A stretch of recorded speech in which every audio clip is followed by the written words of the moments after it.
कृष्ण प्रेष्ठाय भूतले श्रीमदे भक्ति वेदांत स्वामिन्निधि नामिने नमस्ते सरस्वते देवे गौरवाणी प्रचारिणे निर्विशेष शून्यवादी पाशाद्य जय सुधारिणे जय श्री कृष्ण चैतन्य प्रभु नित्यानंद श्री अद्वैत गदाधर श्रीवासादि गौरभक्त वृंद हरे कृष्णा कृष्ण कृष्णा हरे हरे हरे राम राम राम हरे हरे हरे कृष्णा प्रभु थैंक यू प्रभु हरे कृष्णा प्रभु அழகா சொன்னீங்க பிரபு हरे कृष्णा சரி நானும் ஒரு சின்ன மங்களாச்சரம் பண்ணிடலாம் ஓம் நமோ பகவதே வாசுதேவாய ஓம் நமோ பகவதே வாசுதேவாய ஓம் நமோ பகவதே வாசுதேவாய ஓம் ஹரே கிருஷ்ணா வந்திருக்க எல்லாருக்கும் நமஸ்காரம் அத்தியாயம் 3 கர்ம யோகம் செயலின் யோகத்தை பார்க்க போறோம் இனி நம்ம 28வது பாதத்துல இருந்து நம்ம இன்னைக்கு பார்க்க போறோம் ஹரே கிருஷ்ணா அதற்கு முன்னாடி இந்த நிகழ்ச்சியை ஏற்பாடு பண்ணி கொடுத்த ஸ்ரீ ராதா கோவிந்தா இஸ்கான் பெங்களூர் நம்ம அனைவரும் சார்பாக ஒரு சின்ன பிரார்த்தனை ஜெய் ஸ்ரீ கிருஷ்ணா சைத்தன்ய பிரபு நித்யானந்த ஸ்ரீ அத்வைத கதாதார சிவாசாதி கௌரபக்தர் ஜெய் ஹரே கிருஷ்ணா கிருஷ்ண கிருஷ்ண ஹரி ஹரி ஹரே ராம ராம ராம ஹரி ஹரி சரி நம்ம இது வரைக்கும் என்னென்ன பார்த்துக்கோம் சின்ன கண்ணோட்டம் பார்த்து ஓடி போயிடலாம் துரத்தல் அல்லது செயல் 1ல இருந்து 2வது பதம் வரைக்கும் பார்த்தோம் அர்ஜுனன் கேட்ட கேள்விக்கு பகவான் அழகா 3ல இருந்து 9வது பதம் வரைக்கும் கொடுக்கிறார் நிஷ்காம கர்ம யோகத்திலையும் ஞான யோகத்திலையும் கொடுக்கிறார் 10ல இருந்து 16 வரைக்கும் பார்த்தோம் இது பார்த்துட்டு இருக்கோம் கர்மகாண்டம் கர்ம யோகத்துல பார்த்துருக்கோம் இப்ப இனி பார்க்க போறது எடுத்துக்காட்டு வழிநடத்துங்கள் 17ல இருந்து 35வது பதம் வரைக்கும் பார்த்துட்டு இருக்கோம் மிகப்பெரிய எதிரியால 46 43 மிகப்பெரிய எதுனா காமத்தை பத்தி ரொம்ப அழகா 3 விதமான நிலையை பத்தி நம்ம படிக்க போறோம் இன்னைக்கு நாம இப்ப படிக்க போறது வந்து பாத்தீங்கன்னா 28வது பதம் அது பார்க்க போறோம் எடுத்துக்காட்டு வழிநடத்துங்கள் இனி வரப்போற அத்தியாயம் வரப்போற ஸ்லோகம் வந்து ரொம்ப இம்பார்ட்டன்ட் ஸ்லோகம் ரொம்ப நல்லா இருக்கும் பார்ப்போம் ஹரே கிருஷ்ணா மத்த 28வது பதம் யாராவது புக் இருந்தா படிக்கலாம் ஹரே கிருஷ்ணா நான் அதுக்குள்ள கொண்டு வந்துடுறேன் हरे कृष्ण तत्त्ववित्तु महाबाहो गुणकर्म विभागयोः गुणेषु वर्तन्त इति मत्वा न सज्जते हरे कृष्ण माता हरे कृष्ण இந்த இடத்துல பாத்தீங்கன்னா பலம் பொருந்திய புஜங்கள் உடையவனி பக்தியில் செயல்படுவதால் மட்டுமே பலநோக்கு ஒரு நிமிஷம் வீடியோ ஆன் பண்ணல ஓகே பலநோக்கு செயல்படுவதால் இவற்றின் வேறுபாட்டை நன்கு அறிந்திருப்பதால் பூரண உண்மையில் ஞானமுடையவன் புலன்கிளர்ச்சிகளையும் தன்னை ஈடுபடுத்திக் கொள்வதில்லை இல்லைங்களா இந்த தாற்பயம் நம்ம எல்லாமே புரிஞ்சுக்கிட்டோம்னா கண்டிப்பா நம்ம புலன்பத்தை நம்ம யூஸ் பண்ணிக்க மாட்டோம் எப்படி யூஸ் பண்ணுவோம் பாருங்கன்னா பகவானை மையப்படுத்தி தான் யூஸ் பண்ணுவோம் இல்லைங்களா இது கண்ணால பாக்குறதும் சரி வாயால பேசுறதும் சரி வாயால உண்றதா இருந்தாலும் சரி காதால கேட்கறதா இருந்தாலும் சரி கையால செயல்படாலும் சரி காலால நடக்கிறதா இருந்தாலும் சரி எதுவா இருந்தாலும் பகவானுக்கு மையப்படுத்தி செயல்படும் ஒரு ஸ்டெப் காலில் எடுத்து முன்ன வைக்கிறோமா பகவானை பற்றி தான் எடுத்து வைப்போம் எந்த செயல் செஞ்சாலும் சரி கொஞ்சம் யோசனை பண்ணி நம்ம செயல்படுவோம் இல்லைங்களா அது பக்தி மார்க்கம் அதுதான் ரொம்ப அழகா பகவான் சொல்றாருங்க பக்தியில் செயல்படுவதால் மற்றும் பலனை நோக்கி செயல்படுவதால் இவற்றில் வேறுபாட்டை நன்கு அறிந்திருப்பது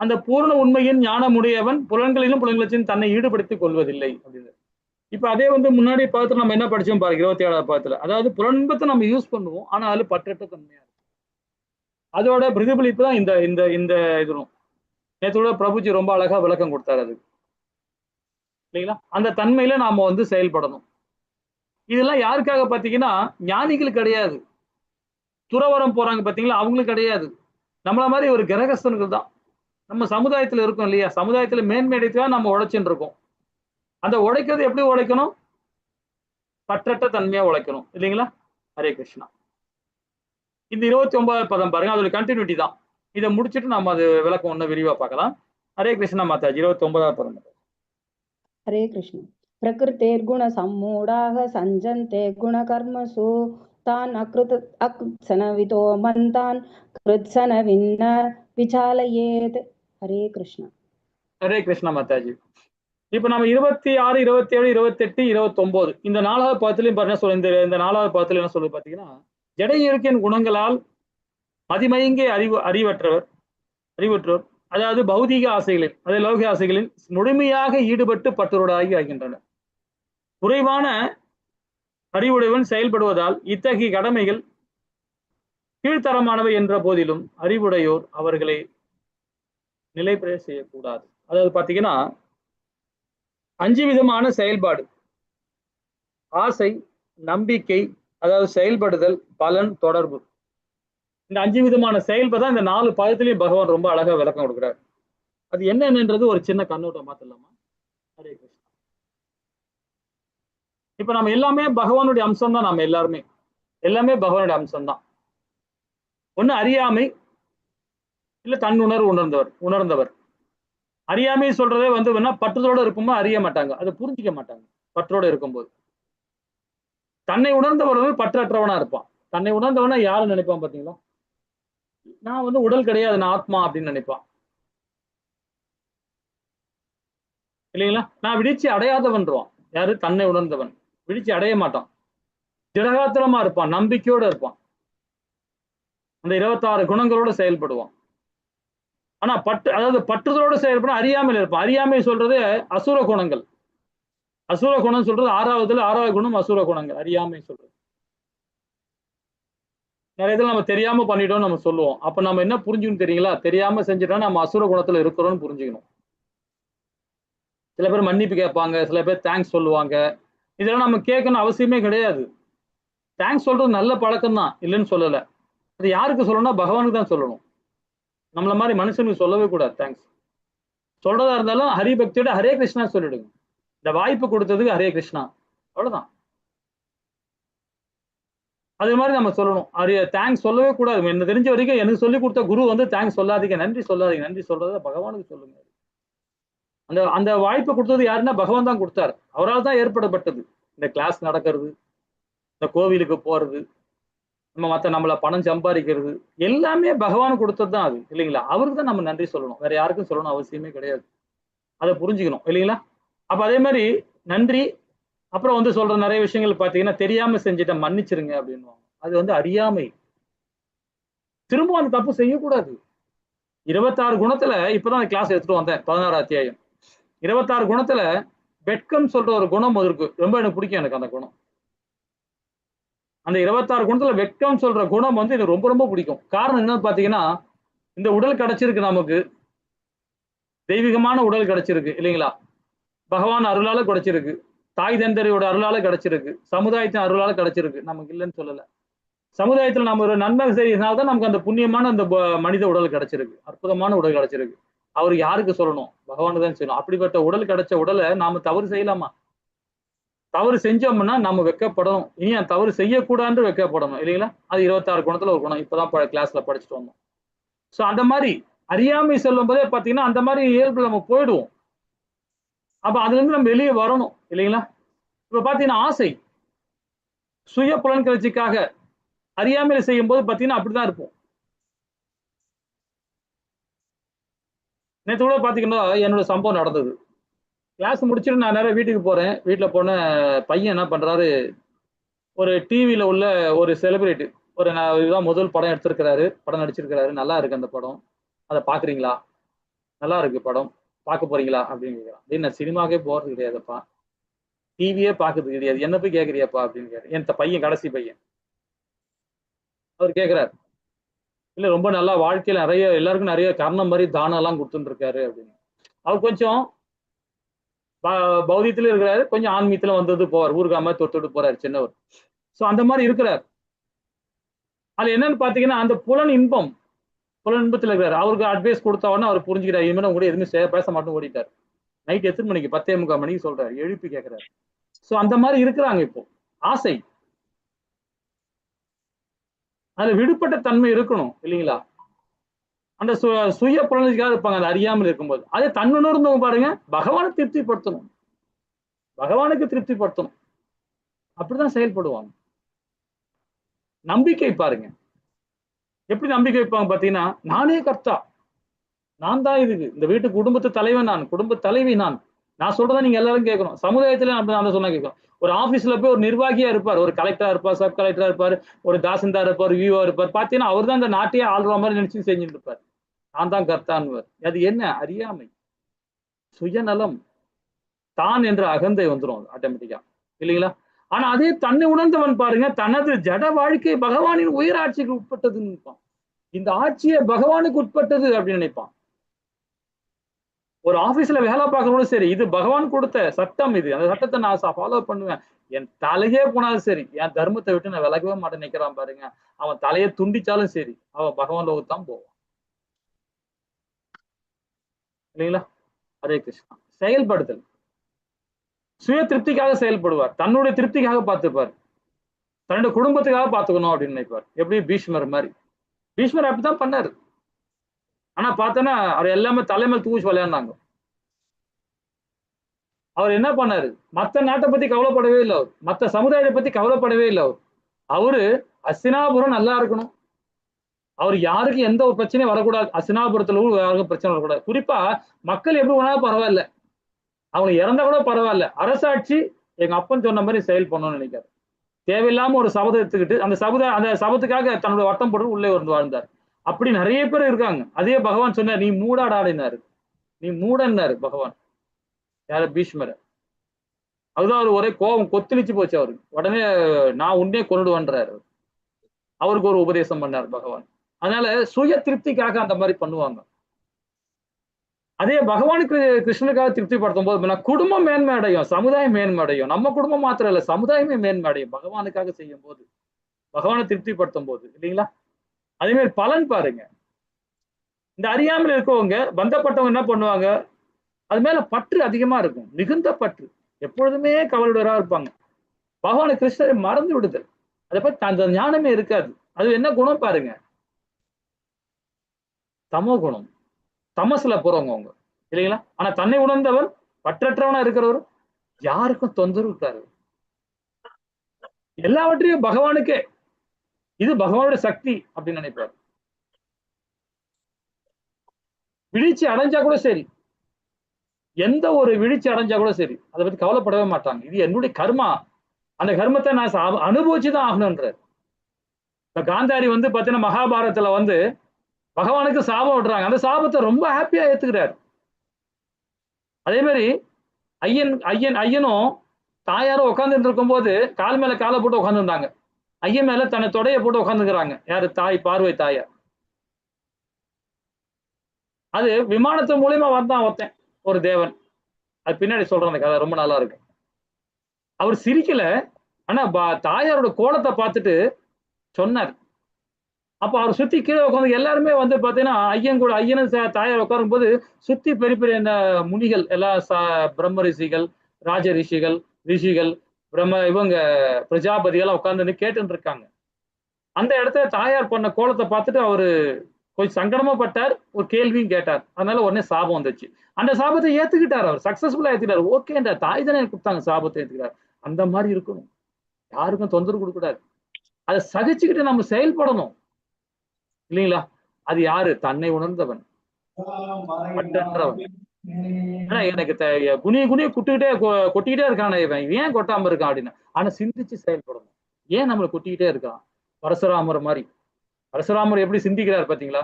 என் தந்தையார் ஏன் இவன் கொன்னான், இந்த சத்திரியன் ஏன் கொன்னான் அப்படின்னு ஒரு பிராமணன் சிந்திக்கிறான் பாருங்க. அந்த மாதிரி சிந்திக்கணும், சிந்திச்சு செயல்படணும், சிந்திச்சு அகங்காரத்தோட செயல்படணும். இல்லைங்களா? ஹரே கிருஷ்ணா. தொடர்புன்னு பார்க்க பாருலாம், அறியாமல் தொடர்பு எப்படி இருக்கும் பாருங்க, பந்தப்பட்டுதான் இருக்கும். ஆனா அதே தன்னை உணர்ந்தவன் அறியாமல் உள்ளவர்களை தொந்தரவு செய்யாமல் பகவான் சேவையில் ஈடுபடுத்தல், ஊக்குவிக்கும். ஒரு கதை சொன்ன இப்போ முன்னாடி, என் பையன் இந்த மாதிரி பண்ணாங்க, அவனுக்கு ஒரு அட்வைஸ் கொடுத்தேன். அப்பாப்பா என்னை விட்டுரு பகவான், என்னை விட்டுருப்பாட்டு ஓடிட்டான். வருவான், பகவான் பிரசாதத்தை ஊட்டிகிட்டே இருப்பேன் நான். அப்பாவை கூட்டு கொடுப்பேன், சுண்டல் சாப்பிடுவா, ஸ்வீட் சாப்பிடு, அது சாப்பிடுன்னு சாப்பிட்றாரு. சாப்பிட்டு சில நேரம் வருவார், சில நேரம் ஓடிடுவார். ஏன்னா அவருடைய வாழ்க்கை அந்த மாதிரி போயிட்டு இருக்கு. நான் பகிரங்கமா சொல்லுவேன், அது யாரா இருந்தாலுமே சரி. இல்லைங்களா? அது என்னுடைய பையன் அது மாதிரி போனா நான் சும்மா இருக்க முடியாது. இருந்தாலும் நானும் தவறுதான் அது. ஆனா என்னுடைய கடமை அது. அவன் ஒன்னும் அவங்க காலில் நிக்கல. இல்லைங்களா? அவங்க காலில் நிக்கிற வைக்கிறோம், நான் சொல்லி கொடுத்து தான் இருப்பேன். அது மாதிரி நம்ம பிள்ளைகளை நம்மளால முடிஞ்ச வரைக்கும், அவன் காலில் நிக்கிற வரைக்கும், அவன் சுய புத்தி வர வரைக்கும் நம்ம சொல்றது தப்பு கிடையாது. ஆனா அது பக்குவமா சொல்லணும், பகவானுடைய கதை மூலியமா சொல்ல வைக்கணும். இல்லைங்களா? இல்ல நாம அறியாமலே ஆயிடுவோம், நாம பந்தப்பட்டவர் ஆயிடுவோம். அதுதான் பகவான் இந்த இடத்துல பாருங்க ரொம்ப அழகா கொடுக்குறாங்க பாருங்க. ஒருவரை செயல்களை நிறுத்தி செயற்கையாக துறவு மேற்கொள்ள தூண்டக்கூடாது. ரொம்ப இம்பார்ட்டன்ட். ஒரு குடும்பத்தோட இருக்கிறார், சமுதாயத்தோட இருக்கிறார், அவர் நல்ல வாழ்க்கையை வாழ்ந்துட்டு இருக்கார், ஏதோ ஒரு இடத்துல வாழ்கிறார், ஆனா பக்தி கொடுத்துட்டு இருக்கார், அவர் தெரியாம கொடுத்துட்டு இருக்கார், அறியாமல, கீதையை படிக்கல, எதுவும் படிக்கல, ஆனா வாழ்க்கையை வாழ்ந்துதான் இருக்கிறார். வீழ்ச்சி அடையும் போதுதான் சுதாரிக்கிறார். ஆஹா, நம்ம எங்கோ தப்பு பண்ணிட்டோம் பகவானே, நான் தப்பு பண்ணிட்டேன் பகவானே, எனக்கு ஏன் இந்த தப்பு பண்ணேன், எனக்கு கொடுத்த ஏதாவது ஒண்ணு செய்யணுமே, நான் ஏதோ பண்ணுமே அப்படின்னு சொல்லிட்டு எங்க ஒரு கிளாஸ்ல உட்காருவாங்க, எங்க ஒரு புக்கை படிப்பாங்க, எங்க ஒரு பெரியவரை பார்ப்பாங்க, எங்க ஒருத்தர் படிப்பாங்க, உடனே அதுல இருந்து ஞானம் வரும். அது எதுக்காக? ஏதோ செஞ்ச புண்ணியத்தினாலதான். வீழ்ச்சி அடைஞ்சா கூட ஏதோ ஒரு இடத்துல ஒரு புண்ணியம் செஞ்சனால்தான் அந்த டக்குன்னு அது வருது. பகவான் கொடுக்கிறார், இந்த அருள் கொடுக்கிறார். ஆனா அதே அந்த மாதிரி ஆத்மாக்களை நாமும் உண்மை சித்திரவதை பண்ணக்கூடாது. இதுதான் ரொம்ப இம்பார்ட்டன்ட். இந்த விஞ்ஞானத்தை புரிஞ்சுக்கிட்டா நாம அடுத்தவங்களுக்கு சொல்லும் போது, நான் அட்வைஸ் சொல்லும் போது கூட பக்குவமா சொல்லணும், இல்லைங்களா? ஹரே கிருஷ்ணா. மாறாக எல்லா செயல்களையும் பலன்களையும் கிருஷ்ணரின் சேவையில் எவ்வாறு ஈடுபடுத்துவது என்பதை நடைமுறையில் வாழ்ந்து காட்ட வேண்டும். முக்கியமா அதான் செய்யணும். உங்க பிரச்சனை ஒண்ணு வந்துருச்சுன்னா அந்த பிரச்சனை வந்து எப்படி வெளியே வரணும், அது எப்படி வர வைக்க முடியும், யாரால பெற முடியும், அந்த பிரச்சனையில வெளியே வரதுக்கு சொல்லி கொடுப்பாங்க நமக்கு அப்படின்னு கண்டுபிடிக்கணும். கண்டுபிடிச்சு அந்த மாதிரி ஆச்சாரியர்கிட்ட, அந்த மாதிரி ஆளுகிட்ட பழகணும். பழகி அந்த சங்கத்துல ஈடுபாடு பண்ணணும். அது யாரு பெரும்பாலும் பண்ணுவாங்க? சாது சங்கம் தான். ஏன்னா தீட்சை அளிக்கிறவங்க அவங்கதான் அளிக்கிறவங்க, அவங்கதான் கொடுப்பாங்க அந்த ஞானம், இல்லைங்களா? இப்ப நம்ம NND பிரபு இருக்கிறார், நம்ம சென்னை இஸ்கான்ல இருக்கிறார் பானுசிங் மகாராஜா, பெரிய மகாராஜா அவரு இருக்கிறார். சோ அது மாதிரி ஏகப்பட்ட ஆச்சாரிகள் இருக்காங்க. ஜெயபத்க சாமி இருக்கிறார். சோ இவங்களும் ஆச்சாரிகள். அவங்களுடைய வெப்சைட்ல போய் படிங்க, நிறைய விஷயங்கள் சொல்றாங்க, அட்வைஸ், நிறைய அட்வைஸ் கொடுக்குறாங்க, இல்லைங்களா? ஹரே கிருஷ்ணா. ஏன்னா அதனால நம்ம துறவரம் போகக்கூடாது. துறவரம் போறதுக்கு முன்னாடி நல்லா கலந்து ஆலோசனை பண்ணி போறது தப்பு இல்லை. பட் இருந்தாலும் குடும்பத்தை விட்டு அவ்வளவு சீக்கிரம் வெளியே போகக்கூடாது. ஓகேங்களா? 30வது பதம் என்ன சொல்றது பார்ப்போம். ஹரே கிருஷ்ணா மாதாஜி. ஹரே கிருஷ்ணா. மயி சர்வாணி கர்மாணி சன்னயஸ்யாத்ம சேதசா நிராக்ஷீர் நிர்மமோ பூத்வா யுத்யஸ்வ விகத ஜ்வரஹ. ஹரே கிருஷ்ணா. ஹரே கிருஷ்ணா மாதாஜி. இங்க என்ன சொல்றாரு பாருங்க. எனவே அர்ஜுனா, என்னை பற்றிய முழு அறிவுடன் உனது எல்லா செயலையும் எனக்கு அர்ப்பணித்து பலனை ஆசைகளின்றி உரிமை உணர்வு, இப்ப நான் சொன்ன பாத்தீங்களா, அந்த உரிமை உணர்வு மனந்திரச்சிலே கைவிட்டு போய்விடுவாயாக என்ற உரிமை உணர்வுனா எப்படி அர்ஜுனுக்கு வந்தது? என் தாத்தா அவரு, என் ஆசிரியர் அவரு, என்னுடைய மாமா சல்லியன் இருக்கான், மாமா சகுனி இருக்கான், அண்ணன் அர்ஜுனன் இவன் இருக்கான், துரியோதன் இருக்கான், தம்பி எல்லாமே இருக்காங்க, மாமா மச்சான் அண்ணன் தம்பி தாத்தா பாட்டி எல்லாமே இருக்காங்க, உள்ள இருக்கிறாங்க. அந்த உரிமை எடுத்துக்கிட்டான் பாத்தீங்களா, அதனாலதான் அவன் பந்த போட்டு போயிருக்கான். அப்ப பந்தப்படாம இருக்கணும்னா அதெல்லாம் ஒரு ஆத்மான்னு நினைக்கணும், தன்னுடைய கடமையை கரெக்டா செய்யணும், இல்லைங்களா? திரும்பவும் பகவான் எழுந்து போரிடுவாயாக அப்படின்னு இந்த இடத்துல திரும்பவும் கொடுக்குறாரு அவர். அப்போ அதை விட்டுருங்க, இப்ப போரிடுறதை பத்தி சொல்லுவோம். இப்ப நமக்கு சொல்லக்கூடிய விஷயம், நமக்கு ஏதோ பிரச்சனை இருக்கும் அப்படின்னும் போது நம்ம அறியாமல் இருக்கோம்னா நமக்கு இது வழிகாட்டி கொடுக்குறாரு பகவான். இந்த கீதை மூலியமா, இந்த விஞ்ஞானம் மூலியமா நம்ம புரிஞ்சுக்கிறோம், இல்லைங்களா? கடமையை செய்யும் போது உள்ள மனநிலை, பலன்களை பகவான் கிருஷ்ணனிடம் அர்ப்பணித்து. நம்ம கிளாஸ்ல அட்டன் பண்ண மாதாஜி நிறைய பேர் நான் கேள்விப்பட்டிருக்கேன், சொல்லியிருக்காங்க, பேசியிருக்காங்க. கோயிலுக்கு போறதுக்கு முன்னாடி கூட இந்த சென்னை இஸ்கான்ல உள்ள இங்க டி நகர் இஸ்கான்ல இருக்கும்போது ஒரு பிரபுஜி மாதாஜி பேசி ரொம்ப இதாண்டாங்க. அப்போ அவங்களுக்கு ஒரு கிளாஸ் நாங்க எடுத்தோம், கவுன்சிலிங் கொடுத்து ஒரு கிளாஸ் எடுத்தோம். ஒரு ஃபேமிலி 2 பேருமே, அவங்க ஹஸ்பண்ட் ஒய்ஃப். அவங்களுக்கு பிடிச்சி அது சொன்ன உடனே அவங்க புரிஞ்சுக்கிட்டாங்க. புரிஞ்சுக்கிட்டு கீதை மூலியமா சொல்லி கொடுத்தோம். இந்த இடத்துல சொல்லியிருக்காரு பகவான் அப்படின்னு சொன்ன உடனே அதை புரிஞ்சு அதை 2-3 நாளை அனலைஸ் பண்ணிட்டு புரிஞ்சுக்கிட்டு, நான் ஊர்ல இருந்து வந்த பிறகு, கோயில இருந்து வந்த பிறகு அவர் சனிக்கிழமை போயிருக்கும் போது அவ்வளவு விஷயங்கள் சொன்னாங்க. நீங்க சொன்ன பாயிண்ட் தான் நாங்க பிடிச்சோம் பிரபு. மொத்தம் 9 ஸ்லோகம். அந்த 9 ஸ்லோகத்தை பர்டிகுலரா படிங்க, உணருங்க, புரிஞ்சு செயல்படுங்க அப்படின்னு. அதை 1 மாசமா ஃபுல்லா உட்காந்து படிச்சு எல்லா ஆச்சாரிகள்லாம் சொல்லி கொடுத்த அந்த ஒரு கிளாஸ் எல்லாம் அட்டன் பண்ணி பார்த்து அவங்க புரிஞ்சுக்கிட்டு அவ்வளவு நன்றி சொல்றாங்க எனக்கு அவங்க. அப்ப நன்றி எல்லாம் பகவானுக்கு சொல்லுங்கன்னு சொல்லிட்டு அவ்வளவு அழகா சொல்லிட்டு வந்தோம். எது சொல்ல வரேன்னு பாத்தீங்கன்னா, எல்லாமே இது மாதிரி நிறைய பேர் இருக்காங்க, நிறைய பேர் இருக்காங்க.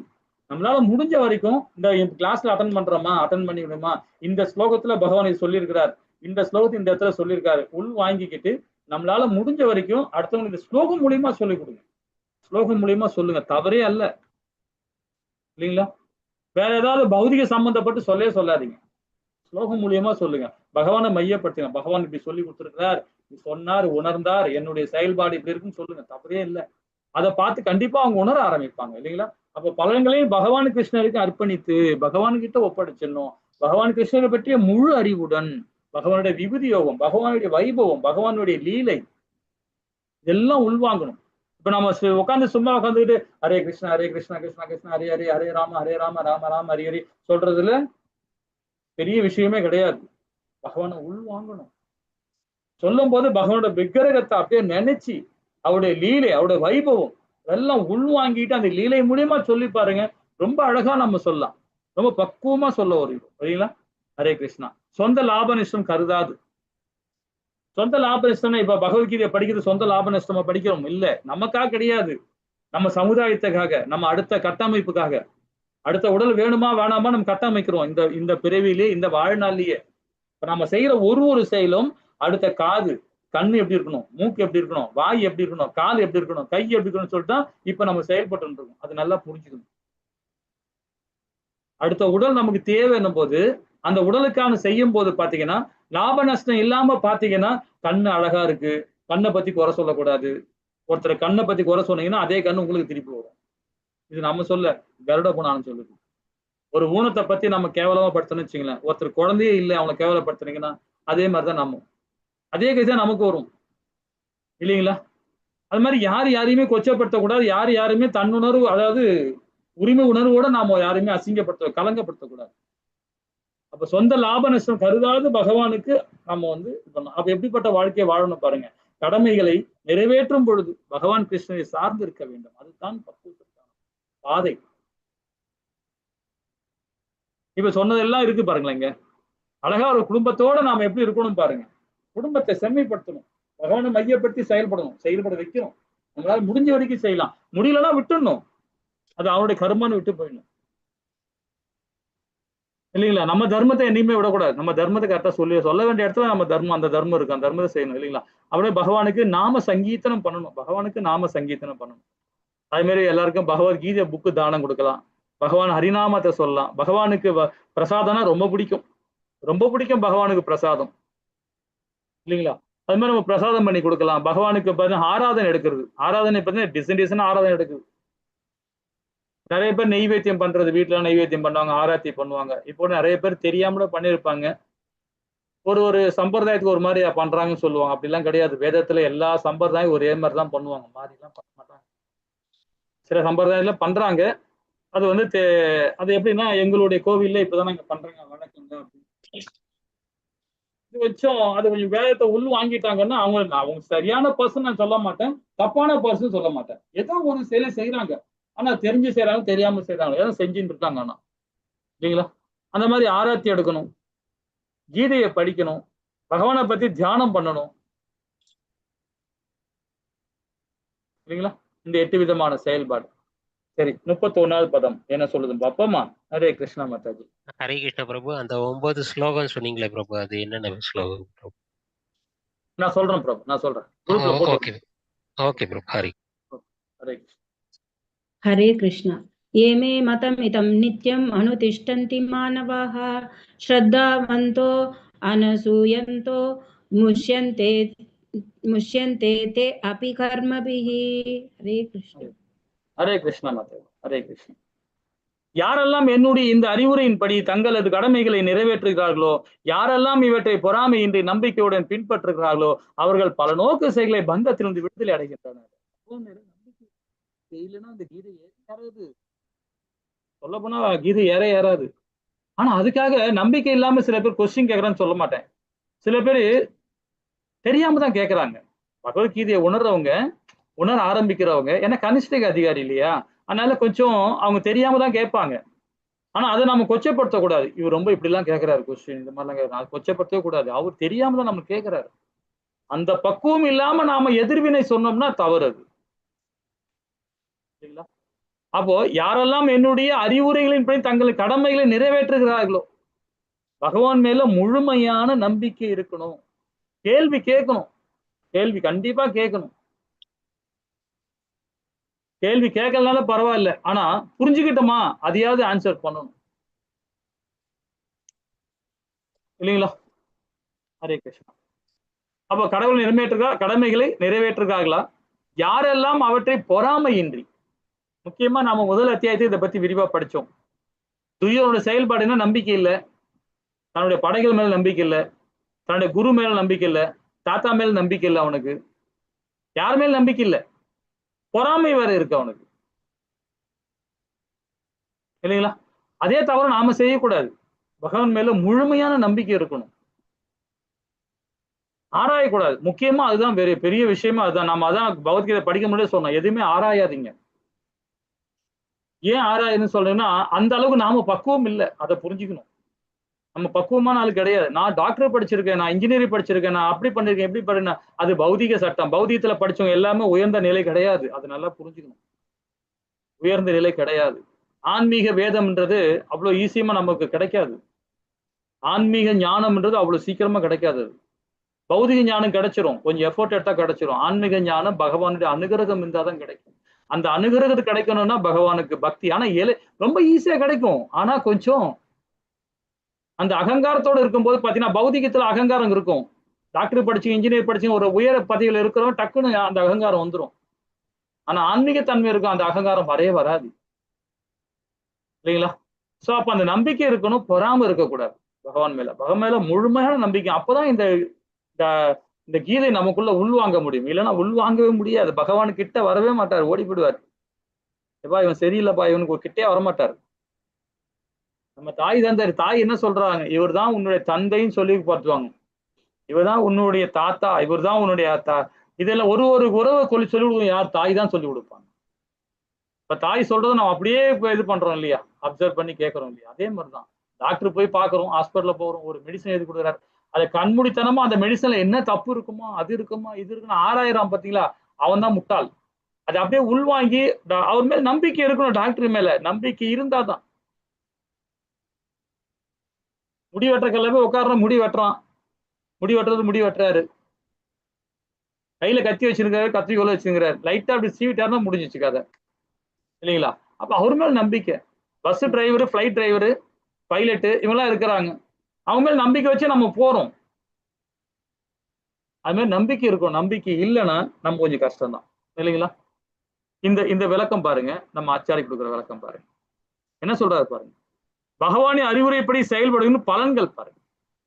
பந்தத்திலிருந்து விடுதலை, அவசிய தேவைகள், நம்பிக்கை, பொறாமையின்மை. அவசிய தேவைகள் என்ன? நம்பிக்கை இருக்கணும், பொறாமை இருக்கக்கூடாது. அப்போ கண்டிப்பா நம்ம பந்தத்திலிருந்து விடுதலை கிடைக்குது. இப்ப இந்த கூண்டை பத்தி என்ன நினைக்கிறீங்க? அந்த கூண்டுக்குள்ளார ஒரு ஆத்மா உட்கார்ந்து இருக்கு. அதே அந்த நிலை கண்ணாடியில அந்த ஆத்மா ஃப்ரீயா போகுது. அது என்ன நினைக்குது? நீங்க இந்த கதையை இந்த படத்தை பார்த்து ஒரு சொல்லலாம், இது கீதையோட சாராம்சம். சொல்ல முடியுமா? இந்த படத்துல அவ்வளவு விளக்கம் இருக்கு.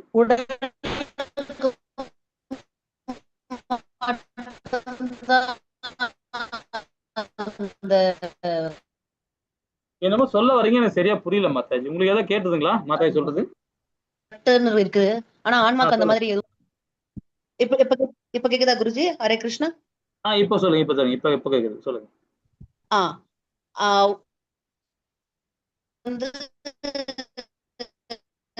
இல்ல கேக்கல மாதாஜி, கேக்கல மாதாஜி. வாய்ஸ் பிரேக் ஆகுது. வாய்ஸ் பிரேக் ஆகுதும்மா. என்னமோ சொல்ல வராங்க, சொல்லுங்க. ஹரே கிருஷ்ணா. அந்த உடலுக்கு மட்டும்தான் அந்த கூண்டுங்கிறது இருக்கு, மனதுக்கு அந்த கட்டுப்பாடு ஆன்மாக்குங்கிறது இல்ல. ஓகே, அது எதுலயும் அது கட்டி இல்ல. ஆனா இந்த கூண்டு கூட காரணம் நம்மளேதான், நம்மளுக்கு போட்டுக்கிற கூண்டு தான் இது. ஓகே ஓகே, இத நீங்க இந்த படத்தை பார்த்து ரொம்ப அழகா சொல்லிருக்கீங்க. ஓகே மாதாஜி, ஹரே கிருஷ்ணா குருஜி. இது ஒரு வகையில ஏத்துக்கிறோம். இன்னும் விளக்கம் இருக்கு, இன்னும் பத்தாது, படிக்கலாம். சரி, வேற யாராவது சொல்ல முடியுமா பாருங்க. இந்த படத்தை பார்த்து ஒரு விளக்கம் கொடுங்க. இது கீதையோட சாராம்சம். இத புரிஞ்சுக்கிட்டானா போதும்.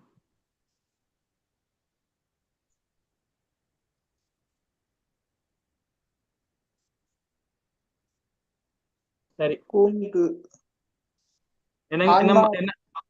ஹரே கிருஷ்ணா. சொல்லுங்க. இந்த பூண்டு வந்து ஆன்மாவை குறிக்கும்னு நினைக்கிறேன். உள்ள இருக்கிற இந்த உயிர் வந்து எப்படி சொல்ல வழக்க தெரியலையா, அந்த தட்டையை இழத்தி போட்டு போவாங்கல்ல, அந்த மாதிரி அமைப்பு.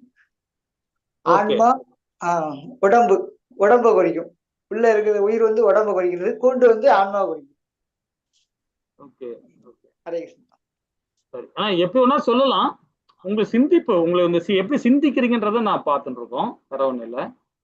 இப்ப நான் ஒரு இந்த படத்தை பத்தி 3 ஆங்கிள் சொல்லலாம். பகவத்கீதை பத்தி நான் ஒரு ஆங்கிள் சொல்றேன். இப்போ நீங்க அதுக்கப்புறமா யோசனை பண்ணி பார்த்துட்டு நாளைக்கு கூட சொல்லுங்க, ஒன்றும் பிரச்சனை, திங்க் கூட சொல்லுங்க. இது வந்து பாத்தீங்கன்னா நாம எல்லாமே வந்து நமக்கு எல்லாருக்கும் உடல் கிடைச்சிருக்கு. இப்ப அந்த ஆத்மா உள்ள இருக்கிற மாதிரி ஒரு ஆத்மாவுக்கு உடல் கிடைச்சிருக்கு. நான் அந்த உள்ள இருக்கிற கூண்டுல இருக்கிற ஆத்மாவை நான் ஒரு மனிதனா பார்க்கல, பெண்ணா பார்க்கல, ஆணா பார்க்கல, ஒரு ஆத்மாவை தான் பார்த்து சொல்றோம். அப்ப எல்லாருக்கும் வந்து நமக்கு எல்லாருக்கும் உடல் கிடைச்சிருக்கு. இங்க இந்த லோகத்துல உடல் கிடைச்சிருக்கு. ஆனா நம்ம எங்க இருக்கோம் தெரியுமா? நம்ம எல்லாமே பூலோகத்துல இருக்கோம். நம்ம எல்லாமே இயற்கையை அனுபவிச்சுட்டு ஜாலியா இருக்கிறோம் அப்படின்னு நினைச்சிட்டு இருக்கோம். கிடையாது. இது ஜெயில் மாதிரி. இது நாம தவறு செஞ்சிருக்கிறோம். நாம எல்லாருமே தவறு செய்யக்கூடியவர்கள். தவறு செய்யக்கூடியனால்தான் திரும்பவும் நாம இங்க பிறக்கிறோம். நம்ம தவறு செய்யலன்னா நாம இங்க இருக்க போறதே கிடையாது. பகவான்கிட்ட தான் கிடப்போம், இல்லைங்களா? அப்ப நம்ம எல்லாருமே ஒரு கூண்டுக்குள்ளதான் உட்கார்ந்துட்டு இருக்கோம். இப்பவும் கூண்டுக்குள்ளதான் இருக்கிறோம். அதுக்கு கூட சப்ஜெக்டா யாரு இருக்காங்கன்னா, நம்ம மனைவி இருக்கிறாங்க, கணவன் இருக்காங்க, அப்பா அம்மா இருக்காங்க, அண்ணன் தம்பி இருக்கிறாங்க, சமுதாயம் இருக்கு, எல்லாமே இருக்கு. ஆனா எல்லாருமே கூண்டுக்குள்ளதான் இருக்கிறோம். இதுல இருந்து வெளியே வரணும், விடுதலை கிடைக்கணும்னா பகவானுடைய அனுகிரகம் இருக்கணும். கண்டிப்பா. அப்பதான் அந்த ஆத்மா முக்தி அடையும். அழகா ஃப்ரீயா இருக்கும் பகவான் கிட்ட. அங்க சூரியன் கிடையாது, சந்திரன் கிடையாது, நெருப்பு கிடையாது, மின்சாரம் கிடையாது, எதுவுமே கிடையாது. அங்க பசி எடுக்காது, தூக்கம் வராது. தூக்கம்னா என்னன்னு தெரியாது பகவான் லோகத்துல, இல்லைங்களா? எல்லா புராணமும் அதான் சொல்லுது. ஆனா அதே தேவலோகத்துல இந்த 6 லோகத்துல போனீங்களா தூக்கம் வரும், டயர்டா இருக்கும், துன்பம் வரும், சந்தோஷமா இருப்பாங்க, எல்லா செயல்பாடும் இருக்கும். ஆனா பகவான் லோகத்துல சூரியன் கிடையாது, சந்திரன் கிடையாது, எதுவுமே கிடையாது, பசி எடுக்காது, தூக்கமே கிடையாது, நித்தியமா இருப்போம். அப்படியே நாம் அந்த படத்துல பாக்குறீங்களா, கண்ணாடியில எப்படி அந்த படம் அப்படியே அந்த மாதிரி இருக்கும் ஆத்மா. அப்ப நாம எல்லாருமே ஒரு சிறைச்சாலைக்குள்ளதான் இருக்கிறோம். அந்த கூண்டுக்குள்ள இருந்து, கூண்டுன்றதே இந்த லோகம் தான். இந்த லோகத்துக்குள்ள இந்த ஆத்மா அடிமைப்பட்டு கிடக்கு. அடிமை எதுல அடிபட்டு இருக்கு? நம்ம செயலால தான். இது வேற ஆள் கூட அடிமையெல்லாம் கிடையாது, வேற எந்த இது கூட அடிமை கிடையாது. அப்பா அம்மாக்கு அடிமை கிடையாது, அண்ணன் தம்பிக்கு அடிமை கிடையாது, சமுதாயத்துக்கு அடிமை கிடையாது, யாருக்கிட்டையும் அடிமையா இருக்குல்ல. நாமளே அடிமையா இருக்கிறோம். எதன் மூலியமா? இந்த பௌதிகத்துக்கு அடிமையா நம்ம கிடக்கிறோம். எப்பவுமே ஆன்மீகத்துக்கு நான் அடிமையா இருந்துச்சுங்களேன், நம்ம ஃப்ரீ தான், அப்படியே பறந்துகிட்டே இருக்கலாம், சரிங்களா? அப்போ அதுக்கு அச்சாணி எது? ஒரு வண்டிக்கு அச்சாணி எப்படி இருக்குன்னா, அது எதுனா பொறாம இருக்கக்கூடாது, நம்பிக்கை இருக்கணும். அவசியமான தேவை இதுதான். எல்லாருமே நம்பிக்கை இருக்கணும். நம்பிக்கை இல்லைன்னா நம்ம அன்புக்குரியவர்களை இழப்போம். சந்தேகம், நம்பிக்கை இல்லைன்னா சந்தேகம் வந்துடும், ஆட்டோமேட்டிக்கா வந்துடும். சந்தேகம் வந்துச்சுன்னா வச்சுக்கலாம், நம்ம அன்புக்குரிய நாம சந்தேகப்பட ஆரம்பிச்சிடும், எல்லா செயலுமே சந்தேகப்பட ஆரம்பிச்சிடும், இல்லைங்களா? அப்ப நாம எல்லாமே ஜெயில இருக்கோம். அந்த ஜெயில இருந்து வெளியே வரணும்னா ஹரிபக்தி தான் நமக்கு. அதுக்கு ரொம்ப அழகா நம்ம ஆச்சாரிகள் சொல்றாங்க, நவவித பக்தி சொல்றாங்க, இந்த புராணங்கள் சொல்றாங்க, இந்த வேதங்கள் கொடுக்குது, எவ்வளவு விஷயங்கள் இருக்கு நம்ம கொடுக்குது, இல்லைங்களா? அப்ப ஆன்மீக முன்னேற்றம் பொறாமையில் இருந்து விடுபட்டு நம்பிக்கையோட மனோபாவத்தை வளர்த்து கொள்ள வேண்டும். எப்படி வளர்க்க முடியும்? எப்படி நம்பிக்கையா வளர்க்க முடியும்? இந்த மாதிரி ஒரு ஸ்டெப்பா தான் போக முடியும். இன்னும் லெவல் 2 வந்திருக்கோம், லெவல் 3 போகணும், லெவல் 4 போறணும், இப்படியே நிறைய விஷயங்கள் இருக்கு. தன்னுணர்வு ஞானம், அது பாத்தீங்கன்னா விஞ்ஞானம் பாத்தீங்கன்னா அவ்வளவு அழகா ஸ்ரீல பிரபுபாதா எழுதியிருக்கிறார். இந்த புக்கெல்லாம் வாங்கி படிச்சு பாருங்க. கிருஷ்ணாவுடைய புக்கு பாருங்க, எல்லா லீலையும் இருக்கும் அந்த புக்ல. ரொம்ப கம்மி வேலை தான் புக்கு வேலை எல்லாம். அது மாதிரி 84 புக்கு எழுதியிருக்காரு ஸ்ரீல பிரபுபாதா. அவ்வளவு அற்புதமா இருக்கு அந்த புக்கெல்லாம் படிக்க. சைத்தன்ய சரிதாம்பரம் படிங்க, ஸ்ரீமத் பாகவதம் படிங்க, அதாவது இந்த விஞ்ஞானம், தன்னறிவு விஞ்ஞானம் அந்த படிங்க, ரொம்ப நல்லா இருக்கும். இதெல்லாம் இதெல்லாம் எதுக்காக? பகவான் மேல நம்பிக்கை வச்சு நம்ம படிக்கணும் இல்லைங்களா? பகவான் கிருஷ்ணனிடம் நம்பிக்கை பக்தி உள்ள மற்ற அவரிடம் பொறாமை இல்லாதவர்களுக்கும் சாஸ்திரங்களை கற்று முழு பலனை அடைவார்கள். ஹரே கிருஷ்ணா. 32வது பதம் என்ன சொல்றது பாப்போமா? ஹரே கிருஷ்ணா மத்தது. हरे कृष्ण। ये त्वेदद् अभ्यासयन्तो नानुतिष्ठन्ति मे मतं सर्वज्ञानविमूढांस्तान् विद्धि नष्टान् अचेतसः। हरे कृष्ण। ஹரே கிருஷ்ணா. ஆனால் யார் ஒருவன் பொறாமையினால் இந்த அறிவுகளை அவமதித்து அவற்றை முறையாக பின்பற்ற தவறுகிறானோ அவன் எல்லாவித ஞானம் இல்லாதவனாக, முட்டாளாக, பக்குவமடைவதற்காக முயற்சிகள் அனைத்தையும் நஷ்டமடைந்தவனாக கருதப்படுகிறான். நிறைய பேர் இப்படி இருக்காங்க, நிறைய பேர் இப்படி இருக்கிறாங்க. தவறா சொல்றேன்னு நினைச்சுக்காதீங்க. ஒரு கோவிலோட நான் ஒரு ஒரு வீடியோ காட்சி ஒன்று பார்த்தேன். ரொம்ப மனசு ரொம்ப கஷ்டமா இருந்தது அதை பார்க்கும்போது. என்னன்னு பாத்தீங்கன்னா, கோவில்ல நீங்க பார்த்துருப்பீங்கன்னு நினைக்கிறேன். நிறைய இடத்துல அந்த சோசியல் மீடியாலாம் வந்தது. அது எனக்கு ஒரு ஆள் எனக்கு அனுப்பிச்சாரு. அதை பார்த்து காமிச்சு அதை படிச்சேன், அது பார்த்தேன். கணக்கு எழுதுறவர், அந்த கோவில்ல கணக்கு எழுதுறவர், ஏதோ ஒரு அவரு பிராமின் கிடையாது, ஏதோ ஒரு வேற ஒரு இதுல மார்க்கத்துல இருக்கிற வேற ஒரு இதுல இருக்கிறவரு, வேற ஒரு வர்ணத்துல இருக்கிறாரு. அவரு எழுதுறாரு. அவரு என்ன பண்றாரு, கணக்கு எழுதும் போது அதுல கொஞ்சம் பணத்தை எடுத்து வச்சுக்கிறாரு. எடுத்து எல்லாரும் பணம் எண்ணுறாங்க. உட்காந்து உண்டியல் பணம் வந்து எல்லாமே எண்ணுறாங்க. கோவில்ல உண்டியல் பணத்தை வச்சு எண்ணின்னு இருக்காங்க. கட்டு கட்டா எடுத்து வைக்கிறாங்க. நிறைய கட்டுங்க எப்படி வச்சு அடிக்கிறாங்க. அது 2-3 கட்டு எடுத்து பின்னாடி கீழே வச்சுக்கிறார், கால் கீழே வச்சுக்கிறார். சில கட்டுங்களை எடுத்து கீழே டேபிள் கீழே போடுறாரு. அந்த டேபிள் மேல துணி போட்டு மூடி வச்சிருக்கிறாங்க, அது கீழே போடுறாரு, போட்டு போட்டு மறைக்கிறார். இதை ஒரு பிராமணன் பாக்குறான், ஒரு பிராமணன் 2 பிராமணன் பாக்குறான். பார்த்தோன்னு அவன் என்ன பண்றான் தெரியுங்களா? அவன் போய் 2 கட்டு எடுக்கிறான். ஒரு பிராமணன் தான். அவனுடைய கோலமே அப்படியே கோவில் ஆச்சாரத்தனம் எப்படி இருக்கணும் அந்த கோலத்திலேயே வந்து எடுக்கிறார். எடுத்து உள்ள வச்சு எடுக்கிறார். உள்ள வச்சு மறைச்சு எடுத்துன்னு போறார். அந்த அங்கசம் கட்டிக்கிறார், அங்கசம் உள்ள வச்சு மறைச்சு எடுத்துன்னு போறார். 2 கட்டுக்கிறார். அவரை பார்த்து இன்னொரு ஐயர் அதே மாதிரி செய்யறார், ஒரு அந்தனர் அதே மாதிரி செய்யறார். அது பாத்தீங்களா? இதுதான் இங்க சொல்ல வருது. இங்க பகவானை தான் சொல்ல வர்றார். எல்லாரும் உத்தமன் கிடையாது. இந்த லோகத்துல வந்துட்டா விழிச்சு அடையக்கூடிய கூட இருக்கிறான். வேதம் படிச்சோட தவறு செய்யறான், வேதம் படிக்காதவன் செய்யறான், ஆனா வேதம் படிச்சவனும் செய்யறான். எல்லாமே அறியாமையில போயிட்டோம். அதுதான் பகவான் சொல்றாரு, யார் ஒருவன் பொறாமையினால் இந்த அறிவுகளை அவமதித்து, இந்த வேதத்தை அவமதித்து அவற்றை முறையாக பின்பற்ற தவறுகிறானோ, வேதத்தை படிச்சவன் தான் தவறான். பாத்தீங்களா? அது இந்த ஜென்மத்தில் இல்ல, 7 ஜென்மம் எடுத்தாலும் அவன் வித்தி வராது, முக்தி கிடைக்காது. இதுதான் 17வது அத்தியாயத்துல கடைசியா சொல்றார் பகவான். அசத்துல போய் முடியுன்றார். அவற்றை முறையாக பின்பற்ற தவறான அவன் இந்த எந்தவித ஞானம் இல்லாதவனாக, முட்டாளாக, பக்குவம் அடைந்ததற்கான முயற்சி அனைத்தும் நஷ்டம் அடைந்தவனாக கருதப்படுகிறான். இல்லைங்களா? ஞானத்தை மறைக்கும். எது மறைக்கும்? அந்த ஆசை, பேராசை. ரசோகுணம் வந்துச்சுனாவே அப்படிதான் செய்யும். ரசோகுணத்துல ஒருத்தன் கொலை பண்ணோட தீர்மானிக்கும். அந்த குணம் வரக்கூடாது, ரொம்ப ஜாக்கிரதையா இருக்கணும். இல்லைங்களா? இது மாதிரி அது கூட அது வந்து ஒரு கேமராவும் இதெல்லாம் கிடையாது. அது சிசிடி கேமரா வச்சிருக்கு, அதை கூட தெரியாம செய்யறாங்க. சிசிடி கேமரா இருக்கு, சுத்தி 4 பக்கம் இருக்குன்னு அந்த அறியாமல் இருக்கிறாங்க. எதா இருந்தாலும் பார்த்துக்கலாம். அந்த சூழ்நிலை ஒண்ணு மறைக்கும். ஒரு தர்ம சங்கடமா நிலை வரும். ஆனா வந்தாலும் இந்த மாதிரி தவறு செய்யக்கூடாது. உயிரை மாய்த்திக்கலாம். இல்லைங்களா? அந்த மாதிரி செய்யக்கூடாது. தவறு இல்லையா? அது பகவான் எதுக்கு நம்பிக்கையோட ஒரு பொசிஷன்ல உட்கார வச்சிருக்கிறாங்க.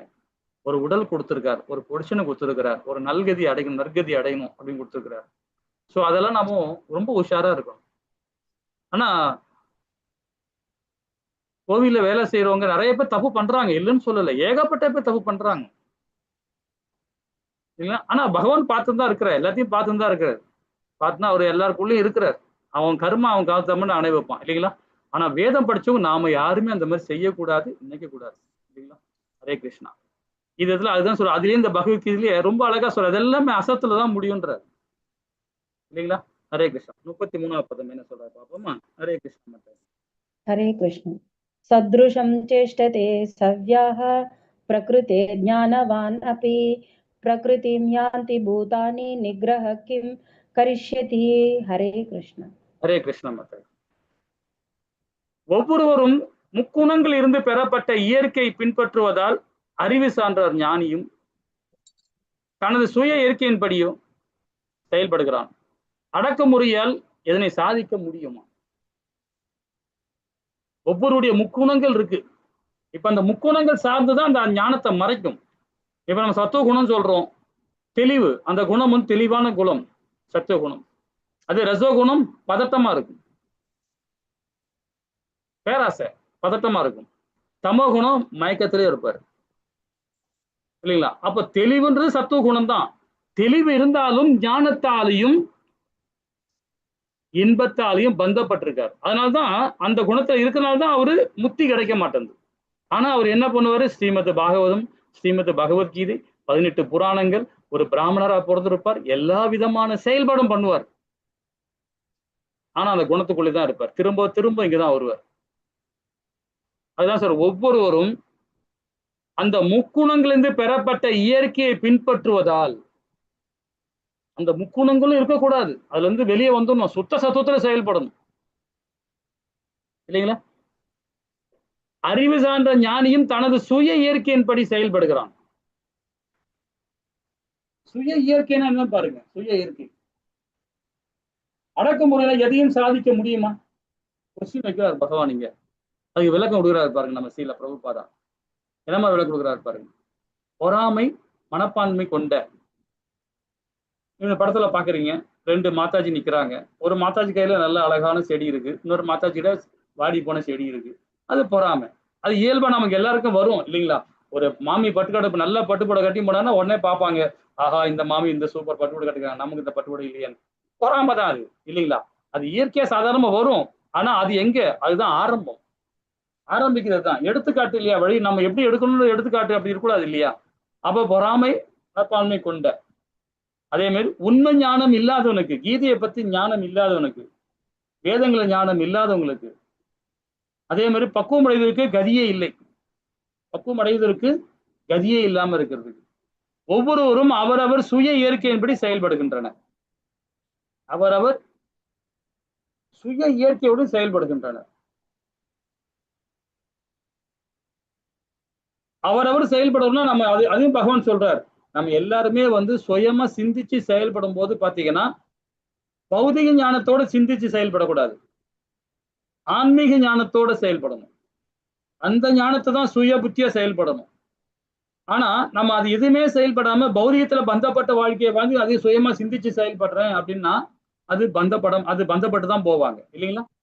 இந்த 4 சாரம்சமே பாத்தீங்கன்னா பகவானை மையப்படுத்தணும். பகவானை மையப்படுத்தி செயல்படும் போது இதுல இருந்து சீக்கிரமா மீண்டு வந்துருவோம். 34 பாருங்க, ரொம்ப அழகா சொல்றார். இதையும் படிப்போம். ஹரே கிருஷ்ண மாதா. हरे कृष्ण। इन्द्रियस्येन्द्रियस्य रागद्वेषौ व्यवस्थितौ तयोर्न वक्षम् आगच्छेतौ हास्यस्य परिपन्थिनौ। हरे कृष्ण। ஹரே கிருஷ்ண மாதாஜி. அதாவது புலன்கள் மற்றும் புலன் கவர்ச்சி பொருள்களின் மீது இதான விருப்பு வெறுப்புகளை ஒழுங்குபடுத்துவதற்கு விதிமுறைகள் உள்ளன. அத்தகைய விருப்பு வெறுப்புகளை கட்டுப்பாட்டில் ஒருவன் வந்துவிடக் கூடாது. ஏனெனில் தன் உணர்வு பாதையில் இவை தடை கற்களாகும்.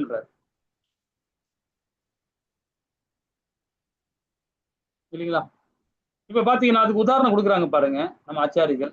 ஆன்மீக முன்னேற்றத்தை தடை கற்கள் எது பார்த்தீங்கன்னா விருப்பு தான், பற்றுதல். வெறுப்பு தான், பற்றுதல். இது ரெண்டுமே நம்மளுக்கு பற்றுதலை உண்டாக்கும். நம்மளுடைய போற பாதையை வந்து ஒரு தடை கற்கள் மாதிரி தான் இது ரெண்டுமே. அதுதான் நம்ம அவ்வளவு சீக்கிரமா யாருமே பந்தப்படாதீங்கன்னு சொல்றது. பந்தப்பட்டு போனீங்கன்னா உயிர் மேல முக்கியமா பந்தப்படக்கூடாது. பொருள் மேல பந்தப்பட்டாலும் சரி, அந்த பொருள் கிடைக்கலாலும் ஏதோ ஒரு வகையில பகவான் கொடுப்பார், ஞானத்தை கொடுத்து நம்ம செயல்படுவோம். ஆனா ஒரு உயிர் மேல பந்தப்பட்டோம்னா அது சீக்கிரம் மீண்டு வர்றது ரொம்ப கடினமா இருக்கும், ரொம்ப கடினமா இருக்கும். அது நம்மளுடைய பாதையை வந்து தடுக்கும், நம்மளுடைய பாதையை தடுக்கும். இப்ப ஸ்ரீல பிரபுபாதாவுக்கு பாத்தீங்கன்னா 5 பிள்ளைகள் இருக்காங்க.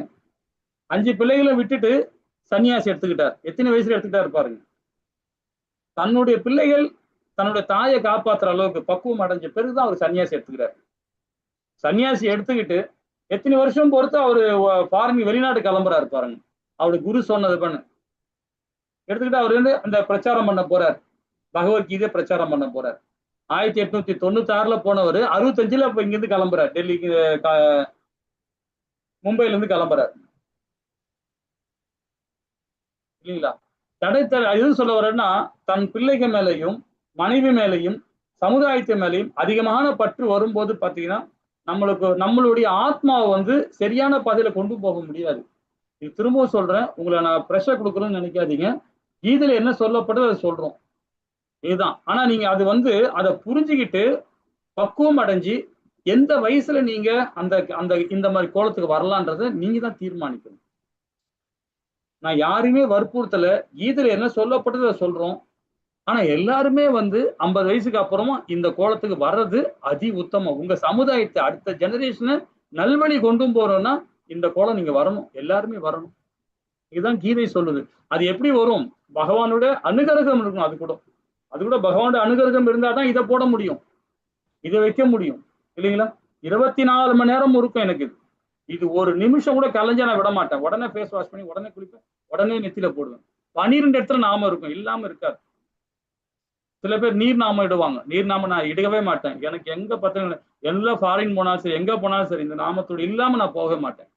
இந்த சிகா இல்லாம எங்கேயுமே இருக்க மாட்டேன் நான். இது என்னுடைய கோலம், எனக்கு கொடுத்த பகவான் கொடுத்துருக்கிறார் இல்லைங்களா. அது எப்படி நம்ம இல்லாம இருக்க முடியும்? எனக்கு 56 வயசு ஆச்சு, இப்படிதான் நான் இருப்பேன் அப்படின்னு. அது பகவானோட அனுகிரகம் இருக்கணும். அது அனுகிரகம் இருந்தாலும் நடக்கும், இல்ல நடக்காது. ஆனா யாரையும் வற்புறுத்தவும் கூடாது இல்லைங்களா. நேற்று பிரபுஜி சொன்ன மாதிரி யாரையும் வற்புறுத்த கூடாது. அவங்கள பக்தி மார்க்கத்துல கொண்டு வரணும், பக்தி மார்க்கத்துல கொண்டு வந்து செயல்படணும். அப்ப எது நம்மளுக்கு தடுங்கலா இருக்கணும் பாருங்க. ஆத்மாவுக்கு எது தடுங்கல்னா பந்தம் தான் நம்ம தடுங்கல் பண்ணும். அதுக்காக குடும்பம் நான் சொல்லல, சமுதாயம் நான் சொல்லல, நம்ம செயலால கூட அற்புதமான சாலைகளில் விபத்துகள் நேர வாய்ப்புகள் உள்ளது இல்லைங்களா. என்னதான் நம்ம பயங்கரமான ரோட போட்டாலும் சரி, ப்ராப்ளம் வரதான் செய்யும். சின்ன கல் இருந்தா கூட உடனே ஏதாவது ஆக்சிடென்ட் ஆகதான் செய்யும் இல்லைங்களா. எனவே ஒழுங்குபடுத்தப்பட்ட புலனின்பத்தின் மீதான பற்றுதல் சகலவித முயற்சிகளையும் மூலம் தவிர்க்க வேண்டும். ஹரே கிருஷ்ண மாதாஜி. 35வது பதம். हरे कृष्ण। श्रेयान् स्वधर्मो विगुणः परधर्मात् स्वनुष्ठितात् स्वधर्मनितनं श्रेयः परधर्मो भयावहः। हरे कृष्ण। ஹரே கிருஷ்ண மாதாஜி. பிறருடைய கடமைகளை நன்றாக செய்வதை விட குற்றங்கள் இருப்பினும் தனக்கென்று விதிக்கப்பட்ட கடமையை செய்வதே சிறந்தது. இதே ஸ்லோகம் தான் பகவான் 18 அத்தியாயத்திலும் சொல்றாரு. 18ல 54, 55, 56 அப்படியே போய் பாருங்களேன், அப்படியே சொல்லுவார். வர்ணாசி தர்மத்தை சொல்லி இதை சொல்லுவார், ரொம்ப அழகா சொல்லுவார். என்ன சொல்றாரு பாருங்க, பிறருடைய கடமையை நன்றாக செய்வதை விட, நான் பிறப்பால் சத்திரியன், நான் பிறப்பால் வைசியன், பிறப்பால் சூத்திரன், நான் பிராமணன் கிடையாது, இருந்தாலும் நான் பிராமண கோட்டை செய்ய போறேன்னு முயற்சி செய்யறான் பாத்தீங்களா. அதுக்கு நீ எஃபோர்ட் எடுக்கணும். ஆனா பகவான் என்ன சொல்றாருன்னா, நீ எப்படி பிறந்தையோ இருந்து போ, ஆனா என்னுடைய மார்க்கத்துக்கு வா, என்ன நினைச்சு நீ செயல்படு, அப்ப நீயும் ஒரு வைஷ்ணவதான்ற இல்லைங்களா. அது இன்னொன்னு சொல்றார், உனக்கு வர முடியலன்னா உன்னுடைய கடமையை மட்டும் நீ செய்யின்றார். உனக்கு என்ன வருமோ அதை மட்டும் செய்யி. சத்திரியனா இருக்க ஆசைப்படுறியா, நீ சூத்திரம் தான், நான் சத்திரியனா இருக்க ஆசைப்படியா, உனக்கு வரலன்னா முயற்சி பண்ற, வந்துருச்சுன்னா அப்படியே ஃபாலோ பண்ணுன்ற. இன்னும் சொல்றாரு பாருங்க, பிறருடைய கடமையை நன்றாக செய்வதை விட குற்றங்கள் இருப்பினும் தனக்கென்று விதிக்கப்பட்ட கடமையை செய்வதே சிறந்ததுன்ற. பிறருடைய பாதையை பின்பற்றுவதால் அபாயகரமானது என்பதால் பிறருடைய கடமையை ஈடுபடுவதை விட தனக்கென்று உள்ள கடமையை செய்யும் போது அழிவுடன் சிறந்ததாகும். ரொம்ப அற்புதமா கொடுக்கிறார். அர்ஜுனுக்கு சொல்றார், நீ ஞானி கிடையாது, நீ பெரிய ஒரு சன்னியாசி கிடையாது, நீ சாதாரண ஒரு கிரகஸ்தன். ரெண்டாவது உனக்கு சத்திரிய கடமை உனக்கு இருக்கு, அந்த கடமையை நீ செய். அதை விட்டு ஞானி பாதையில் நீ போகாத, கர்மயோகி பாதையில போகாத, உன் கடமையை செய். கடமையை செஞ்சா நீ கர்மயோகி தான். அது அதிகமா திங்க் பண்ணினா நீ இப்படிதான் இது பண்ணுவ. உன் கடமையை நீ செய், நீ சத்திரிய கடமை, அதை கண்டு அந்த கடமை கரெக்டா செய்கின்ற. இதே சீல பிரபுபாதா வந்து இன்னொரு விதமா சொல்றாரு நமக்கு. எப்படி சொல்றாரு பாருங்க, நகல் அடிக்க கூடாது. எந்த ஒரு இதையும் பார்த்து நம்ம நகல் அடிக்க கூடாது. ஒரு பிராமணன் இப்படி இருக்கிறானே, அவன் கோலத்துல நம்ம போனா நல்லா இருக்குமே, அவன மாதிரி செயல்பட நல்லா இருக்கணுமே அப்படின்னு நினைப்பாங்க சில பேர். ஒரு சத்திரியன் ஒரு நாட்டை நல்லா நல்லா வச்சுக்காரு, அந்த நிலையில நாம இருந்தா நல்லா இருக்குமே, இப்படி பண்ணா செயல்படலாமா அப்படின்னு நினைக்கிறான். ஒருத்தன் விவசாயம் பார்க்கறான், நல்ல ஒரு தொழில் பண்றான், அப்ப அந்த மாதிரி வைஷ்ணவன் எப்படி இருக்கான் அதே மாதிரி இருக்கணும்னு ஆசைப்படுவான். சூத்திரன் அதே மாதிரி தான் ஆசைப்படுவான். எல்லாருமே அந்த நகல் அடிக்க கூடவே கூடாது. நமக்கு என்ன வருமோ அதை செய்யணும். நமக்கு என்ன வருமோ அதை செய்யணும் இல்லைங்களா? பிறருக்காக விதிக்கப்பட்ட கடமைகளை காண செய்வதை விட தனக்கென்று விதிக்கப்பட்ட கடமை பூர்ண பகவான் கிருஷ்ணனோடு நிறைவேற்ற வேண்டும். அப்படி அது மாதிரி நடந்ததான் நீங்க பட்டினத்தார் கிடைச்சாரு. பட்டினத்தார் பாட்டு பார்த்தீங்கன்னா அவ்வளவு அற்புதமா இருக்கு இல்லைங்களா? அது மாதிரி நிறைய சொல்லிட்டே போலாம். பெரிய பெரிய மகான்களாம் நிறைய சொல்லிட்டே போலாம். அப்ப நீங்கள் தனி தத்துவத்துடன் வடிவமைக்கப்பட்டு உள்ளீர்கள். உங்கள் தனி தத்துவத்தை ரசித்து அனுபவியுங்கள். நீங்கள் அசல் நீங்களாவே இருங்கள். ஏன்னா நமக்கு போன ஜென்மத்துல பண்ண பாவம் புண்ணியத்துக்கு ஏத்த மாதிரி நமக்கு இந்த உடல் கிடைச்சிருக்கு. நாம போன பிறவில கட்டமைக்கப்பட்டிருக்கோம். இந்த உடலுக்காக நாம அந்த வேலையை பார்த்திருக்கோம் அங்க போன ஜென்மத்துல. அதனாலதான் நமக்கு இந்த உடல் கிடைச்சிருக்கு. அதனாலதான் இந்த இடத்துல பகவத்கீதை படிக்கிறோம். இதுக்கு மேல போனோம்னா இதுக்கு மேல நம்ம செயல்பாட பகவானுக்கு பக்குவப்படுத்தணும். பகவான்கிட்ட நம்ம பக்குவமா நடந்துக்கணும் இல்லைங்களா? அப்ப அடுத்த உடல் வேணுமா வேணாமானுங்கிறது இந்த உடலோட இருக்கும் போது நாமும் தீர்மானம் எடுக்கணும் இல்லைங்களா? அப்ப நம்ம எல்லாருமே தனித்தத்துவம் வடிவமைக்கப்பட்டுள்ளோம். அப்ப உங்க தனித்தத்துவத்தை எப்படி செயலாற்றணும்னு பாருங்க, சிந்திச்சு செயல்படணும். ஆனா நம்ம எல்லாமே அசல் தான். நாம எல்லாருமே நகல் கிடையாது. யாருக்கு நமக்கு நகல் கிடையாது, பகவானுக்கு தான் நகல். நாம எல்லாருமே. ஹரே கிருஷ்ணா மாதாஜி. இந்த ஸ்லோகம் படிக்கலாமா? हरे कृष्ण। अथ केन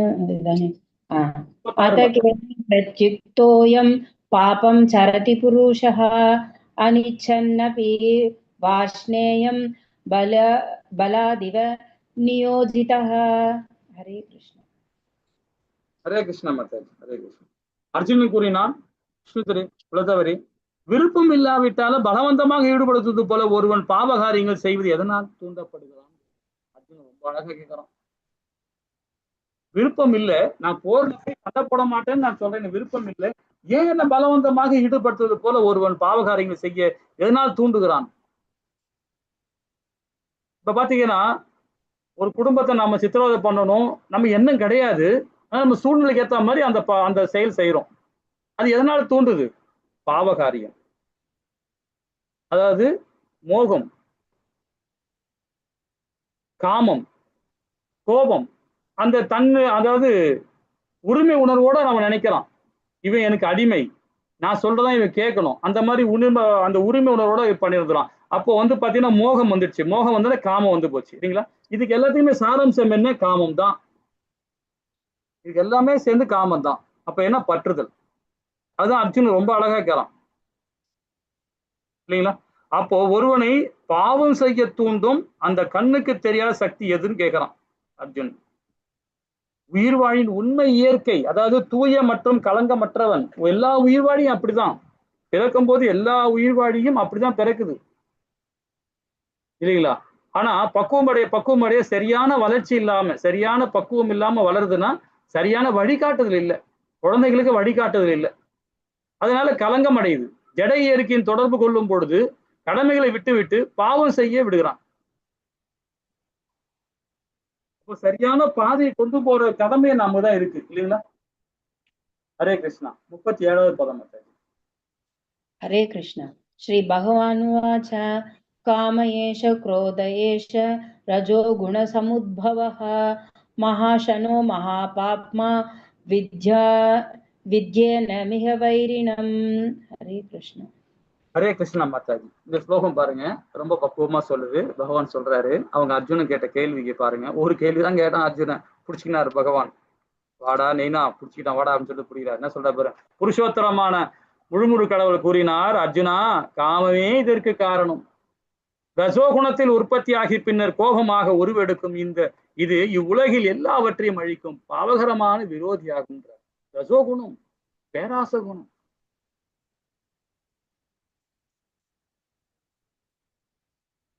அது என்ன செய்யணும்னா ஒருத்தனை கொலை பண்ணோட போகும். என்கிட்ட இவ்வளவு சொத்து இருக்கு, இதையுமே சொத்து சேர்க்கணும்னு நினைப்பான். அதுக்கு இடைஞ்சல் யாரு வராங்களோ என்ன ஒன்னாலும் பண்ணுவேன் அப்படின்னு நினைக்க வேண்டிய குணம் வந்து எதுனா ரசோ குணம். ஆனா அந்த குணத்துக்கு வர காரணம் என்ன? சத்துவ குணம். சத்துவ குணத்துல ஏன் அந்த குணம் வருது பாத்தீங்கன்னா, ஞானத்தால பந்தப்பட்டு போயிருக்கிறான், இன்பத்தால பந்தப்பட்டு போனா, இன்பமா இருக்கிறேன், எனக்கு வருமானம் இவ்வளவு வருது போதும், இதுக்கு எவனா ஒருத்தர் இடைஞ்சல் வந்தான்னா அப்படி நினைக்கிறான் பாருங்க, உடனே ரசகுணம் உள்ள வந்துடும். அப்போ அவனை திட்டுறதுக்கு போகும், அடிக்கிறதுக்கு போகும், கொலை பண்றதுக்கு போகும், எப்படி ஒன்னாலும் மாறும். அதுக்கு காரணம் என்ன? இந்த குணங்களுக்குள்ள இருக்கிறனால தான் போட்டி வரும். சத்துவ குணத்துக்கும் ரசோ குணத்துக்கும் தமோ குணத்துக்கும் மாறி மாறி போட்டி வந்துகிட்டே இருக்கும் இல்லைங்களா? அதுதான் இங்க ரொம்ப அழகா சொல்றாரு. அந்த காமத்துக்காக வழி சொல்றாரு பாருங்க. அன்பு மற்றும் காமத்தை பத்தி சொல்றாரு. உண்மையான அன்பு எப்படி தெரியுமா? பால் போலுது. அது அன்பு யாரையுமே வந்து பந்தப்படுத்தாது. அன்பு வந்து யாரையுமே வந்து கண்ட்ரோல் பண்ணாது. அன்பு யாரையுமே வந்து நான் தான் உரிமையாளன்னு நினைக்காது. அன்பு நான் தான் உன்னுடைய கணவன், நான் தான் உன்னுடைய மனைவி, நான் சொல்றதா நீ கேட்கணும்னு நினைக்கலாம் பாரு, அது அன்பே கிடையாது. அது அன்பே கிடையாது. சொல்லுவாங்க என் கணவர் இப்படி போறாரு, என் மனைவி இப்படி போறாங்கன்னு சொல்லிட்டு சொல்லுவாங்க. அது பாசத்துல சொல்றேன்னு சொல்லுவாங்க. அது பாசமே கிடையாது. அது என்னன்னா காமம். அப்ப அன்பு என்னைக்குமே வந்து பாத்தீங்கன்னா யாரையுமே வந்து கண்ட்ரோல் பண்ணாது. அந்த உரிமை உணர்வு கொடுக்காது, எடுக்காது. அந்த அன்புன்றது அது உண்மையான பால் போலது. சுயநலம் அன்பு வந்து பாத்தீங்கன்னா தயிர் போலது. அது கெட்டு போயிடும். கெட்டு போனா தயிர் கிடைக்குது நமக்கு இல்லைங்களா? அப்போ நாம சுதந்திரத்தை தவறாக உபயோகப்படுத்துதல். நம்ம சுயநலம் அன்பு என்னைக்குமே அது காமத்துல கொண்டு போய் தான் விடும். அதுக்கு விளக்கம் கொடுக்குறாரு பாருங்க, ரொம்ப அற்புதமா கொடுக்குறாங்க. என்ன மாதிரி விளக்கம் பாருங்க. பகவான் ஜீவாத்மாவுக்கு சிறு சுதந்திரம் கொடுத்திருக்கிறார். அந்த சுதந்திரத்தை நான் எப்படி நம்ம யூஸ் பண்றோம் பாருங்க. ஜீவாத்மாவின் சொரூப நிலை, ஜீவாத்மாவோட நிலை என்ன? சொரூப நிலை பாருங்க. பகவானின் நித்திய சேவகன். நம்ம எல்லாமே அந்த நிலை தான். நம்ம எல்லாம் பகவானுடைய அம்சம் தான். எல்லா ஜீவராசியும். அதுவும் அற்புதமான இந்த மனித உலகம் கிடைச்சிருக்கு பார்த்தீங்களா? அற்புதமான பிறவி இது. இதுக்காக எவ்வளவு வருஷங்கள் நம்ம தவம் வந்திருக்கோம் தெரியுங்களா? ஒரு துன்பத்தையும் அனுபவிச்சு அனுபவிச்சு அனுபவிச்சு இந்த உடல் நமக்கு கிடைச்சிருக்கு. மானா, பேனா, தேனா, பூனா என்னென்னமோ இருந்து கடைசியில இந்த உடல் 84 லட்சம் ஜீவராசியில 80 லட்சம் ஜீவராசியை தாண்டி இந்த மனித பிறவி அற்புதமான பிறவி கிடைச்சு. நம்ம சொரூப நிலை, அந்த நிலையை நாம எப்படி இருக்கணும்? பகவானுக்கு நித்திய சேவகன தன்மையில நாம இருக்கணும். நாம என்ன பண்றோம் பாருங்க. அதை மறந்து தன்னை ஜடத்தின் எஜமானாக நினைக்கிறோம். இந்த உடல் தான் பிரதானம், நான் தான் சிங்கார செல்வம், நான் தான் சிம்ம பலராம சொல்றோம். சிம்ம பலராம சொல்ல நினைச்சாவே நான் நினைக்க மாட்டேன். முதல் சிங்கார செல்வமா இருக்கும்போது என் அப்பா அம்மா எனக்கு கொடுத்த உடல், இந்த உடலை நான் பேணி காக்கணும், இது என் குடும்பத்தை காப்பாற்றணும், சமுதாயத்துல மேன்மை அடையணும்னு நினைப்போம். அதே வந்து சிங்க பலராமதாசா ஆன பிறகு எனக்கு இதெல்லாம் கிடையாது, நான் உடல் அல்லன்னு நினைக்கிறோம் இல்லைங்களா? அப்போ தன்னை ஜடத்தின் எஜமானன்னு நினைக்கிறான். இந்த உடல் தான் என்னுடைய இதுன்னு நினைக்கிறான். அப்போ பகவானை விட்டு தனிந்து அனுபவிக்க ஆசைப்படுறான். அப்படித்தானே இல்லைங்களா? அப்போ ஜடத்துடன் தொடர்பு கொள்கிறான். இன்னும் பாருங்க, முக்குணங்களால் கட்டுப்படுத்தப்படுகிறான். அப்போ சத்துவகுணம், ரசோகுணம், தமோகுணம். அப்போ இந்த 3 குணத்திலையும் ரசோகுணத்தில் சம்பந்தத்தினால் அன்பு காமமாக மாறுகிறது. அன்பு காமமாக மாறுகிறது. அந்த காமத்தினால் என்ன நடக்குது பாருங்க. காமம் திருப்தி அடையாத போது கோபம் மாறுகிறது. இப்ப படிக்க போறோம் 62, 63 நம்ம ஏற்கனவே படிச்சோம். நாம 2வது அத்தியாயத்துல இதை பத்தி இன்னும் விரிவா படிக்க போறோம். 8 படிக்கிறதுக்கு பார்த்தால போன அத்தியாயத்துல அதை பத்தி சொல்றாங்க. அப்ப கோபமாக மாறுது. அப்ப எதனாவது பற்று. அதை பற்றுன்னும் போது என்ன வரும்? மோகம். அதுக்கப்புறம் காமம். காமத்துக்கு அப்புறம் என்ன வருது பாருங்க? கோபம் வரும். கோபம் வரும்போது நம்ம தண்ணியில இழக்கிறோம் நம்ம இல்லைங்களா? அந்த 8 விதமான படிக்கட்டியை பார்த்தோம். சரி, கோபம் அறியாமையா மாறுகிறது. அறியாமை மாறுறது அசுர குணம். அது அப்ப அசுர குணம் மாறினால் ஜட வாழ்க்கையில் தொடர்ந்து நம்ம போயிட்டு இருக்கோம். விழிச்சிக்கான ஸ்டெப்பை நாம ஆரம்பிச்சிட்டோம் இல்லைங்களா? அப்ப எங்க இருந்து ஆரம்பிக்குது பாருங்க. நம்ம சொரூப நிலை எங்க மறந்தோமோ, சின்ன விஷயம்தான். நாம அந்த சின்ன விஷயத்துல மறந்த பாத்தீங்களா? மறந்தவன் எங்க போய் நிக்கிறோம் பாருங்க. அசுரமா நிக்கிறோம். அப்படியே அசுரம் மாதிரி நிக்கிறோம். அப்ப அந்த நிலையில இருந்து நம்ம மீண்டு வரணும் இல்லைங்களா? அதுக்கே பாத்துக்க இந்த தன்மையை பாருங்களேன். இதுக்கு அப்படியே ஆப்போசிட். நம்ம இதுல படிச்சோமே, இதுக்கு அப்படியே ஆப்போசிட் பாருங்க. தன்னை பகவான் நித்திய சேவனாக எண்ணுறுந்த ஆத்மா, நான் பகவானுடைய நித்திய சேவகன், நான் இது என்னுடைய உடல் அல்ல, நான் பகவானுடைய ஆத்மா, நான் ஜீவாத்மா, என் சொரூப நிலையை நான் உணர்ந்தவன் அப்படின்னு வேணுமா? அப்ப பகவானை சார்ந்தே இருப்பான். அவருக்கு சேவை செய்ய ஆசைப்படுகிறேன். ஆன்மீகமயமான பகவானுக்கு பகவானின் திருநாமம் மற்றும் பக்தருடன் தொடர்பு கொள்கிறேன்.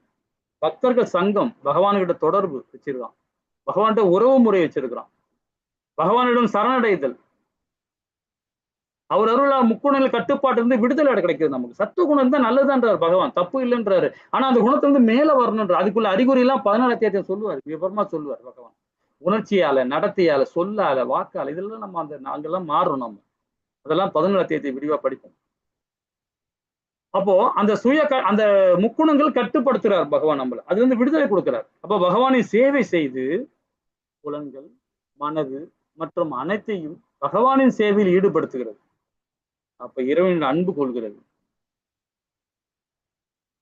ஜடத்திலிருந்து விடுதலை அடைந்து இனிய பகவான் நித்திய உறவு கொள்ள ஆன்மீக உலகை அடைகிறான். ரொம்ப அற்புதமா சொல்லியிருக்காங்க இது இந்த செயல்பாடு இல்லைங்களா?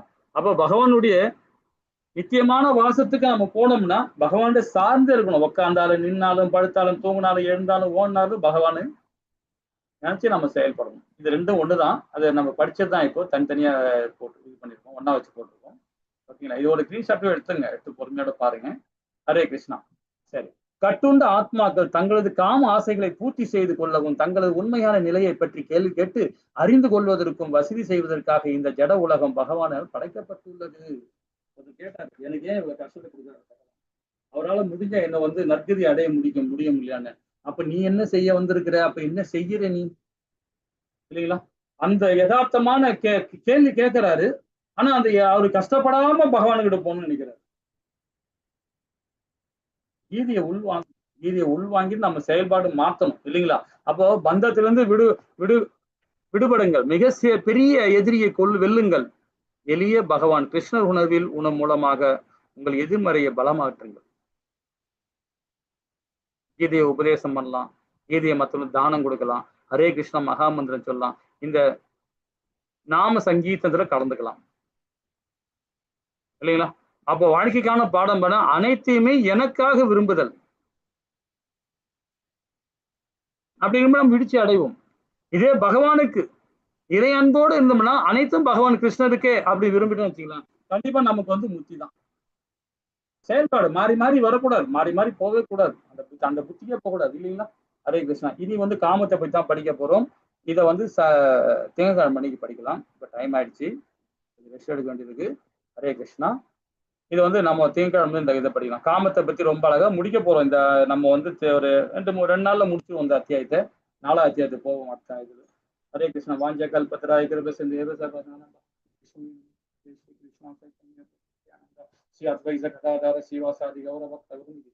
ஹரே கிருஷ்ணா ஹரே கிருஷ்ணா கிருஷ்ண கிருஷ்ண ஹரி ஹரி ஹரே ராம ராம ராம ஹரி ஹரி.